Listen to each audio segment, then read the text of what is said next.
Welcome back दोस्तों, कैसे हैं आप सब। आज की कहानी की शुरुआत में हम जिनसी को देखते हैं, जो अभी बहुत ही ज़्यादा एक्साइटिंग लग रही थी, क्योंकि जो नॉवल वो पढ़ रही थी उसमें अभी बहुत ही ज़्यादा एक्साइटिंग पार्ट आने वाला था। पर तभी उसे पता चलता है कि उसका पैसा ख़त्म हो चुका है, जिसकी वजह से वो अब आगे उस नॉवल को कंटिन्यू नहीं कर सकती है और इसी वजह से उसे बहुत गुस्सा आ रहा होता है। पर पता चलता है कि उसके लैंडलॉर्ड का भी उसके पास मैसेज आया है रेंट पे करने के लिए, और उसके पास तो अभी पैसे नहीं थे रेंट पे करने के लिए, और ना ही वो समझ में आ रहा था उसे कि आखिर वो आगे पे कैसे करेगी, क्योंकि वो तो खुद ही टाइम से खाना भी नहीं खा पाती थी सिवाय इंस्टेंट नूडल्स के। और वो हर लड़की की तरह बस एक ही विश कर रही थी कि काश उसका कोई अमीर सा हस्बैंड होता जो उसके लिए हर खर्चे को उठाता और उसे रानियों की तरह रखता। पर अभी जिनसी ये ख्याल बस सोच ही रही थी, और वहीं हम दूसरी साइड देखते हैं, और ये वही नॉवल का पार्ट था जो जेंसी पढ़ रही थी और जिसमें हीरोइन मिस्टर मैंग से डिवोर्स लेना चाहती थी, और उसके पीछे जो लड़की थी वो उसका ये ख्वाहिश पूरा करना चाहती थी, क्योंकि वो मिस्टर मैंग से प्यार करती थी, जिसकी वजह से वो रियल जिनसी को धक्का मार देती है। हम लोग रियल वर्ल्ड में देखते हैं जहाँ जिनसी भी गलती से गिर जाती है और वो उसी समय बेहोश हो चुकी थी, और जब उसे होश आता है तब वो हॉस्पिटल में थी और अपने सामने मिस्टर मैंग को देखकर वो बहुत ज़्यादा हैरान थी, क्योंकि मिस्टर मैंग खुद ही अपने आप को इंट्रोड्यूस करते हैं कि आखिर वो कौन है। पर वहाँ पर जिनसी को समझ में नहीं आ रहा था कि आखिर ये सब हो क्या रहा है, क्या वो सही में नॉवल के अंदर है, क्या वो रियलिटी में जिनसी बन गई है जो नॉवल की हीरोइन थी और जो मिस्टर मैंग से बहुत ज़्यादा ही नफरत किया करती थी। पर यहाँ पर जब जेंसी अजीबोगरीब हरकत कर रही थी तब वहाँ पर मिस्टर मैंग को लग रहा था कि तुम अपना ये सब चालाकी करना बंद करो। तुम्हें क्या लगता है कि ये सब हरकत करोगी तब क्या मैं तुम्हें डिवोर्स दे दूंगा? ये अपना ख्याल पकाओ पकाना बंद कर दो, क्योंकि तुम्हारा ये सुसाइड वाला जो नाटक था वो मेरे सामने तो चलने वाला नहीं था, और अब तुम्हें लगता है कि तुम मुझे भूलने का नाटक करोगी तब मैं तुम्हारी बात मान लूँगा। पर वहाँ पर जेंसी कहती है कि मैं सही में तुम्हें नहीं जानती हूँ, और तुम कौन हो और क्या करते हो और तुम मुझे कैसे जानते हो और हमारा रिलेशन क्या है वो मैं कुछ भी नहीं जानती हूँ। पर वहाँ पर मिस्टर मैंग को लग रहा था कि जेंसी बस नाटक कर रही है, पर एक पल के लिए उन्हें लग रहा था कि क्या सही में जेंसी अपनी याददाश्त खो चुकी है। पर जब जेंसी अपने मन में ही ये सब कुछ सोच रही थी कि वो सही में नॉवल के अंदर है, तब ये सारी बातें मिस्टर मैंग भी सुन पा रहे थे। यानी जेंसी जो भी अपने मन में कहती वो मिस्टर मैंग साफ साफ क्लियरली सुन पा रहे थे, पर वो यहाँ पर कंफ्यूज थे कि आखिर जेंसी कौन से नॉवल का बात कह रही है। पर वहाँ पर जब जेंसी को ये भरोसा हो जाता है कि वो सही में नॉवल में है, तब वो बहुत ज़्यादा ही खुश हो जाती है। का लाइफ से जितनी भी टेंशन थी वो सब कुछ ख़त्म हो चुकी थी, और वो अपनी लाइफ को अब आरामदायक बिता सकती थी। उसे किसी भी चीज़ की टेंशन लेने की ज़रूरत ही नहीं थी, क्योंकि उसका सारा ख्याल तो मिस्टर मैंग रखने वाले थे, क्योंकि वो उनकी वाइफ है और मिस्टर मैंग इस कंट्री के सबसे रिचेस्ट इंसान है और वो उनकी इकलौती वाइफ है। और ये जो भी चीज़ सोच रही थी जेंसी, वो मिस्टर मैंग सोच रहे थे कि आखिर मुझे ये सब क्या सुनाई दे रहा है और ये किसकी आवाज़ है, क्या सही में ये आवाज़ मेरी वाइफ की है। और वहाँ पर जेंसी का जो हरकत जेंसी कर रही थी, ऐसा बिहेवियर देखकर मिस्टर मैंग को अजीब लग रहा था, क्योंकि उनकी वाइफ तो उनसे बहुत ज़्यादा ही नफरत करती थी। और यहाँ पर जेंसी को देखकर लग रहा था कि वो मिस्टर मैंग से बिल्कुल भी नफरत नहीं करती है। और तभी वहाँ पर डॉक्टर आती हैं और उनका हेल्थ के बारे में बताती हैं, जहाँ पर जेंसी को और भी एडमिट कुछ दिन के लिए रखना का डॉक्टर एडवाइस देते हैं। तो वही जेंसी चिल्लाकर कहती है कि नहीं नहीं, मुझे अब यहाँ पर नहीं रुकना है और मुझे तो अपने हस्बैंड के साथ घर जाना है, क्योंकि मैं उसे और अपने घर को बहुत ज़्यादा ही मिस कर रही हूँ। क्योंकि यहाँ पर जेंसी एक भी मौका गंवाना नहीं चाहती थी, और जब मिस्टर मैंग को भी भरोसा हो गया था कि उन्हें अपनी वाइफ के मन का बात सुनाई दे रहा है, तब उन्हें थोड़ा अजीब लगता है, पर ये थोड़ा उनके लिए मज़ेदार भी था।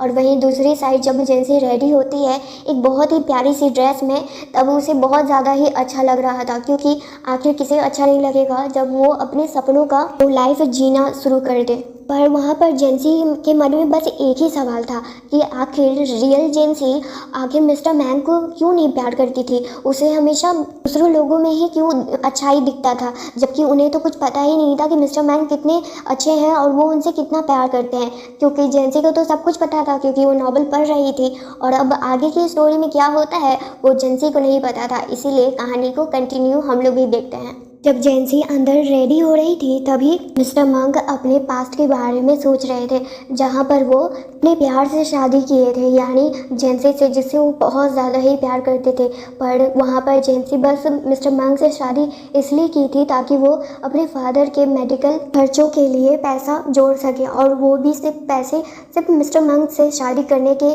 बदले ही उसे मिल सकते थे। इसी वजह से वो मिस्टर मंक से प्यार नहीं करती थी, और जिसकी वजह से मिस्टर मंक को बहुत बुरा लगता था जब भी जेंसी उनके साथ वैसा व्यवहार करती थी। और अब प्रेजेंट में देखते हैं जहाँ पर इसका बिल्कुल उल्टा था। जेंसी तो मिस्टर मंक को बहुत ज़्यादा ही पसंद करती थी, पर अभी इस कारण से वो उन्हें पसंद करती थी ये रियल रीज़न अभी किसी को भी नहीं पता था, यहाँ तक खुद जेंसी को भी नहीं पता था। और अब मिस्टर मंक के घर पर देखते हैं जहाँ पर मिस्टर मंक की मॉम और उनकी सिस्टर और साथ में पीकू भी वहीं पर थी, जो मिस्टर मंक से बहुत ज़्यादा प्यार करती है और जेंसी से बहुत ज़्यादा ही नफरत। और जब वहाँ पर जेंसी आती है वापस, तब सबका चेहरा बदल जाता है, क्योंकि वहाँ पर कोई भी जेंसी को पसंद नहीं किया करता था, क्योंकि उन्हें लगता था, खासकर मॉम और सिस्टर को, कि बस इसकी वजह से उनके बेटे और उनके भाई की लाइफ में बस प्रॉब्लम हो रही है और उनका भाई अब अपनी लाइफ अच्छे से नहीं जी पा रहा है। और इसी वजह से अब सभी लोग यही चाहते थे, खासकर मॉम और सिस्टर, कि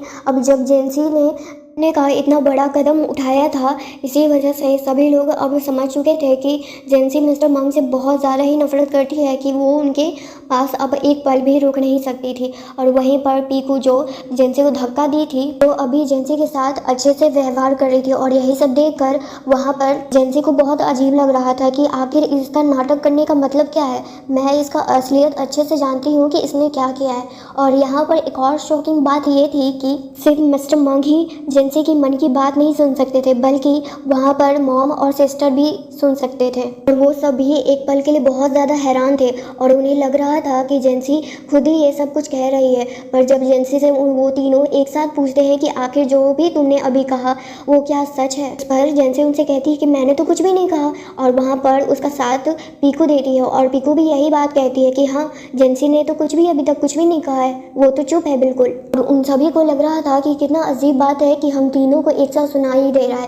पर वहाँ पर मिस्टर मंक को एक बात क्लियर हो गई थी कि उनके साथ उनकी मॉम और सिस्टर ही उनकी बात सुन सकते हैं, और वहाँ पर तो पीकू भी है, पर पीकू उनकी बात बिल्कुल भी नहीं सुन सकती है। इसका मतलब बस मिस्टर मंक की फैमिली ही जेंसी की बात सुन सकती है। उसके बाद जब मॉम वहाँ पर डिवोर्स का बात कहती हैं, और यहाँ पर जब मिस्टर मंक को समझ में आ गया था कि अब जेंसी उनके पास बिल्कुल भी नहीं रहना चाहती है, इसी वजह से वो खुद ही डिवोर्स के लिए मान जाते हैं। और ये बात सुनकर तो पीकू बहुत ज़्यादा खुश होती है। पर उसी बीच में जेंसी अपने मन में सोच रही थी कि नॉवेल में तो बिल्कुल भी ऐसा नहीं हुआ था, बल्कि इसका तो उल्टा हुआ था। असल कहानी में पीकू ने जेंसी को धक्का दे दिया था, और जब वो अपने हेल्थ से रिकवर हो गई थी, तब उसने तुरंत मिस्टर मंक को डिवोर्स दे दिया था। और उसी के बाद से मिस्टर मंक का डाउनफॉल स्टार्ट हो गया था, क्योंकि वो अपने बिजनेस में अच्छे से ध्यान नहीं दे पा रहे थे। और उसी बीच में जो उनके राइवल पार्टनर थे, वही उन्हें धोखा देकर उन्हें जान से मार देते हैं। और उसके बाद मॉम का भी ये न्यूज़ देखकर बहुत ज़्यादा बुरा हाल था,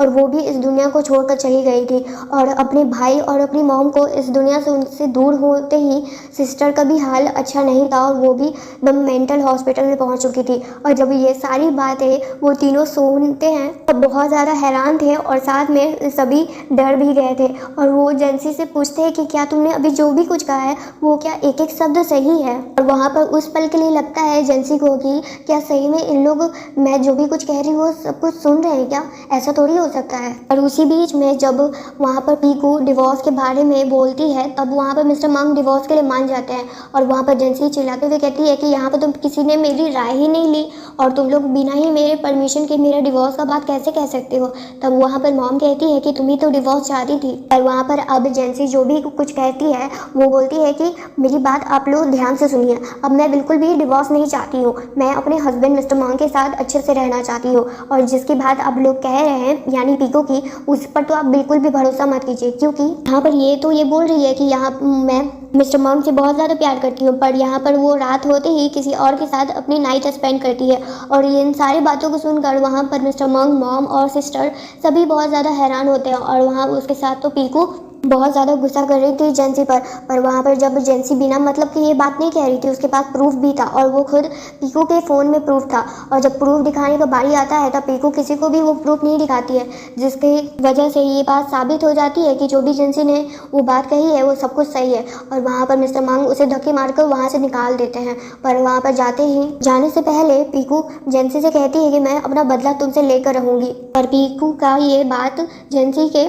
पड़ता है क्योंकि उसे तो कोई मतलब ही नहीं थी। और पीकू के जाने के बाद जेंसी अपनी मॉम और सिस्टर इन लॉ से कहती है कि जो भी मेरा पहले बिहेवियर था उसको भूलकर आप लोग क्या मुझे माफ़ कर सकते हैं। मैं अब अपने हस्बैंड के साथ और आप लोगों के साथ खुशी से रहना चाहती हूँ, इसीलिए आप लोग प्लीज़ मेरे बिहेवियर को, जो भी पास्ट बिहेवियर था उसको इग्नोर कर दीजिए। और वहाँ पर मिस्टर मंग उसके लिए मान जाते हैं और ये सुनते ही जेंसी उन्हें उनकी चिक पर किस कर लेती है, जो देखकर मॉम और सिस्टर दोनों ही एम्बैरस फील कर रहे थे। तो अब मिस्टर मंग और मॉम और साथ में उनकी सिस्टर सभी लोग बैठकर एक साथ बात कर रहे थे। और अभी इस बारे में बात सिर्फ जेंसी के बारे में ही हो रही थी कि जो भी उन्होंने अभी फेस किया है क्या वो सब कुछ सही है, क्या ऐसा होना रियलिटी में हो भी सकता है। पर वहाँ पर मिस्टर मंग कहते हैं कि हमें भरोसा करने के अलावा हमारे पास कोई और ऑप्शन नहीं है। और यहाँ पर मैं एक बात तो समझ चुका हूँ कि जेंसी जो हमारे सामने है वो रियल जेंसी नहीं है। फिर उसके बाद मॉम कहती हैं कि अगर ये सब कुछ सच है तो मैं तुम्हें बिल्कुल भी नहीं खोना चाहती हूँ। और वहाँ पर सिस्टर तुरंत कहती है कि मैं तो आप दोनों को नहीं खोना चाहती हूँ। और इसी में मिस्टर मंग कहते हैं कि अगर जेंसी जो भी कुछ कह रही है तब मुझे अब अपने बिजनेस में और ज़्यादा सतर्क हो जाना चाहिए। और आप लोग चिंता मत कीजिए, मैं सब कुछ संभाल लूँगा और आप लोगों को तो और भी ज़्यादा अमीर बना दूँगा। वहाँ पर मॉम मुझसे कहती हैं कि मुझे तुम्हारे पैसे से नहीं मतलब है, बस तुम मेरे साथ रहो, बस इतना ही मेरे लिए काफ़ी है। और सिस्टर भी यही चीज़ कहती हैं। और अब उसी रात को देखते हैं जहाँ पर जब जेंसी अपने रूम में रेस्ट करने के लिए आती है तभी वो मिस्टर मंग को देखकर बहुत ज़्यादा हैरान होती है, क्योंकि नॉवल में इसका उल्टा हो रहा था। क्योंकि जब से जेंसी और मिस्टर मंग का शादी हुआ था वो दोनों ही अलग अलग रूम में रहते थे, पर अब उसके बेड पर होते हैं तब उसे ये पल का एहसास होता है शायद उसके इस नॉवल में एंटर होने की वजह से थोड़ा बहुत सिचुएशन बदल रहा है। और वहाँ पर जब जेंसी सोने का कोशिश कर रही थी तब वो बिल्कुल भी सो नहीं पा रही थी, क्योंकि वो बहुत ज़्यादा घबराई हुई थी कि कहीं जो भी कुछ वो सोच रही है कहीं वो सब कुछ सच ना हो जाए और मिस्टर मंग उसके साथ नाइट स्पेंड करने के लिए ना कहें। पर उसे तो ये बात पता ही नहीं थी कि मिस्टर मंग उसकी सारी बातें सुन रहे हैं और वहाँ पर वो बस स्माइल करके वो टाइम का मज़ा ले रहे थे और उसे कहते हैं कि ज़्यादा सोचने की जरूरत नहीं है, चुपचाप सो जाओ। और इसी वजह से अब अगले दिन मिस्टर मंग जब जेंसी को सुबह गुड मॉर्निंग कहते हैं और उसे बाय कहते हैं ऑफिस जाने से पहले, तब उसे बहुत ज़्यादा ही एम्बैरस फील हो रहा था कल रात जो भी कुछ हुआ था, क्योंकि वो ज़्यादा ही कुछ सोच रही थी। फिर उसके बाद जब मिस्टर मंग वहाँ से चले जाते हैं तभी जेंसी देखती है कि मिस्टर मंग ने उसे ब्लैक कार्ड दिया है और बहुत सारे पैसे खर्च करने के लिए भी कहा है, जो देखकर वो बहुत ज़्यादा खुश होती है। और दूसरी साइड मॉम और सिस्टर को देखते हैं जो जेंसी के बारे में ही बात कर रहे थे। और मॉम तो आज बहुत ज़्यादा खुश थी क्योंकि जेंसी और मिस्टर मंग 3 साल बाद पहली बार एक रूम में सोए थे। और इसी वजह को सुनकर वहाँ पर सिस्टर भी बहुत ज़्यादा हैरान थी और उसे गुस्सा आ रहा था इस बात का, क्योंकि वो अच्छे से जानती थी कि जेंसी जो उसके साथ रह रही है वो रियल जेंसी नहीं है। पर मॉम को इससे मतलब नहीं था क्योंकि वो बस अपने बेटे को खुश देखना चाहती थी। फिर उसके बाद जेंसी वहाँ पर आती है और कहती है कि आज का तारीख क्या है। और वो जब वहाँ पर सिस्टर उन्हें बताती है आज का तारीख, तब जेंसी बहुत ज़्यादा घबरा जाती है क्योंकि उसे तुरंत ऑफिस पहुँचना था और मिस्टर मंग को जो आज एक इम्पॉर्टेंट फाइल पर साइन करने वाले थे उस पर साइन करने से मना करना था, क्योंकि अगर वो साइन कर देंगे तब बहुत कुछ बुरा हो जाएगा। और आगे का बात जब जेंसी अपने मन में कहती है तब वहाँ पर सिस्टर और मॉम दोनों ही उसकी बात पर भरोसा कर लेते हैं और सिस्टर उन्हें तुरंत ऑफिस के लिए लेकर जाती हैं। और वहीं दूसरी साइड देखते हैं जहाँ पर मिस्टर मंग अपने केबिन में काम कर रहे थे, तभी वहाँ पर मिस्टर लू आते हैं। मिस्टर लू कोई और नहीं बल्कि जेंसी से प्यार करने वाले ही एक इंसान थे, पर वहाँ पर मिस्टर मंग के साथ वो अभी बिजनेस कर रहे थे। और वहाँ पर मिस्टर मंग तो बस एक बिजनेस प्रपोजल की तरह यानी एक बिजनेस मैन की तरह ही सब कुछ सोचते थे। और उसी बीच में एक और बात पता चलती है कि मिस्टर लू मिस्टर मंग के स्टेप कज़न है। इसी बीच में मिस्टर लू तो बिल्कुल भी मिस्टर मंग को पसंद नहीं करते थे क्योंकि जेंसी से वो प्यार करते थे और जब जेंसी मिस्टर मंग से शादी कर ली थी तब ये चीज़ उन्हें बिल्कुल भी पसंद नहीं आई थी। तो तभी वहाँ पर जेंसी आ जाती है और वो कहती है कि जैसा तुम सोच रहे हो वैसा कुछ भी नहीं है और मैं तुमसे कुछ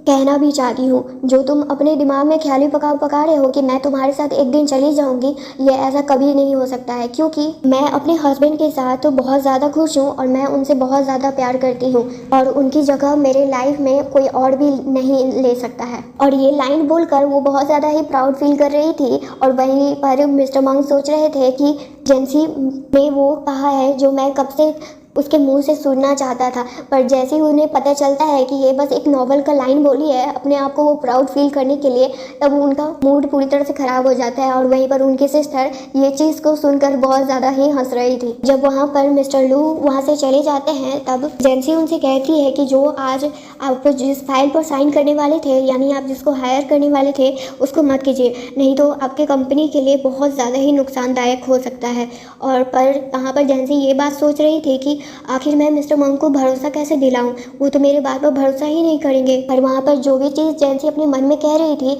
उसी पर मिस्टर मंग और उनकी सिस्टर भी ये चीज़ सुन लेते हैं और मिस्टर मंग कहते हैं कि तुम्हें कुछ भी करने की ज़रूरत नहीं है, मैं तुम्हारी बात पर भरोसा करता हूँ। और ये चीज़ सुनकर वहाँ पर जेंसी बहुत ज़्यादा हैरान हो जाती है कि मिस्टर मंग बिना किसी प्रूफ के उस पर भरोसा कर रहे हैं, कितनी अच्छी बात है, ये मैं इनकी बहुत बड़ी फ़ैन हूँ। तो उसी बीच में अब जेंसी को एक बहुत ही बड़ा गिफ्ट मिलता है मिस्टर मंग की तरफ से और उनका ये गिफ्ट था कि उन्हें 100 मिलियन पॉकेट मनी मिला है। और ये चीज़ सुनकर वहाँ पर जेंसी तो बहुत ज़्यादा खुश होती है, उसे लग रहा था कि उसके ऊपर तो पैसों की बरसात हो रही है। और वहीं मिस्टर मंग ये चीज़ को देखकर उन्हें बहुत ज़्यादा मज़ा आ रहा था। फिर उसके बाद जब जेंसी वहाँ से कुछ पल के लिए जाती है तब वहाँ पर सिस्टर उन्हें कहती है कि आप इसे ज़्यादा ही सर पर चढ़ा रहे हैं, कहीं आप सही में इससे प्यार ना करने लगे और फिर से आपको वही दर्द दोबारा फेस ना करना पड़े। पर वहाँ पर मिस्टर मंग कहते हैं इस बार मुझे ऐसा नहीं लग रहा है। और जब उनकी सिस्टर वहाँ से चली जाती है तब वहाँ पर जेंसी उनके पास आती है और जो भी उन्होंने उनके लिए किया है उसके लिए मिस्टर मंग को वो थैंक यू भी कहती है,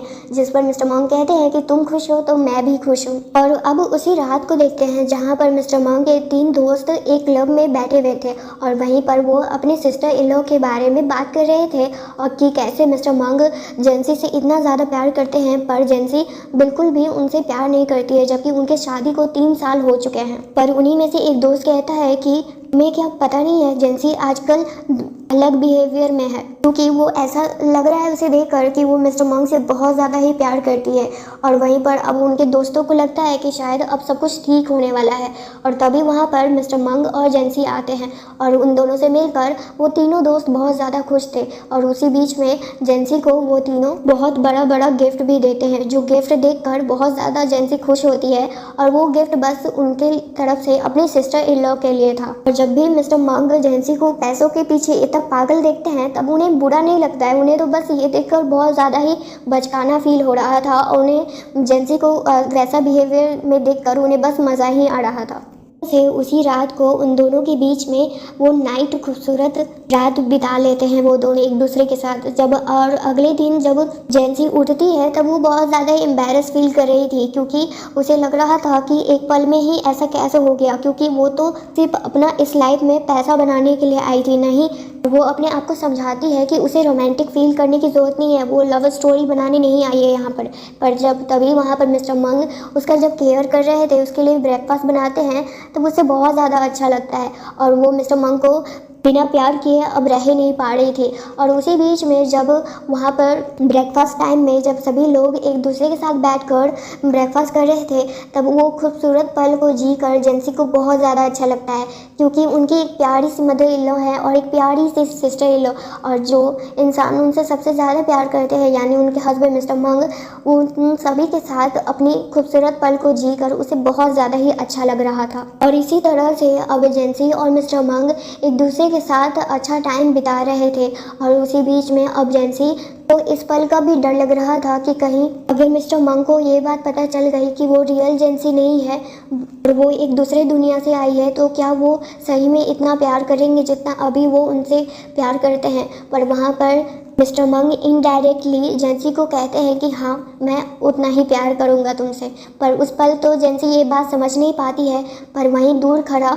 मिस्टर लू मौका देखते ही मिस्टर मंग को चाकू मार देता है और वहाँ पर मिस्टर मंग बस तड़पते तड़पते रह जाते हैं और जेंसी बस चिल्ला रही थी उन्हें बचाने के लिए, लोगों से वहाँ पर भीख मांग रही थी, कोई हेल्प कर दे। पर वहाँ पर कोई हेल्प तो नहीं करता है, पर अब जेंसी अपने रियल वर्ल्ड में आ जाती है और अब उसे ऐसा लग रहा था कि जो भी उसने कुछ देखा था और महसूस किया था, क्या वो सही में बस एक सपना था। और जब जेंसी अपने ऑफिस में काम कर रही थी तब उसे बहुत ज़्यादा बुरा लग रहा था उस सपने से जागकर, क्योंकि उसे ऐसा लग रहा था कि काश वो उस सपने से कभी जागती ही नहीं। और यहाँ पर जब उसकी दोस्त उसे बस उसका हालचाल पूछ रही थी तब वहाँ पर वो इतना ही कहती है कि उसकी लाइफ बहुत ज़्यादा ही डिस्टर्ब है अब। और इसी वजह से जब उनकी दोस्त उन्हें ब्लाइंड डेट के बारे में पूछती है तब वहाँ पर जेंसी उनसे कहती है कि वो मैरिड है। और ये बात सुनकर वहाँ पर उनकी दोस्त बहुत ज़्यादा हैरान होती है। पर उसी बीच में वो उन्हें बताती है कि उनके कंपनी के न्यू बॉस यहाँ पर वापस दूसरे देश से आ चुके हैं जिनकी ये कंपनी है। और जैसे ही जेंसी मिस्टर मंग को वापस देखती है तब वो बहुत ज़्यादा हैरान थी और मिस्टर मंग उसे देखकर बस इतना ही कहते हैं कि तुम मुझे देखते ही रोने लग गई।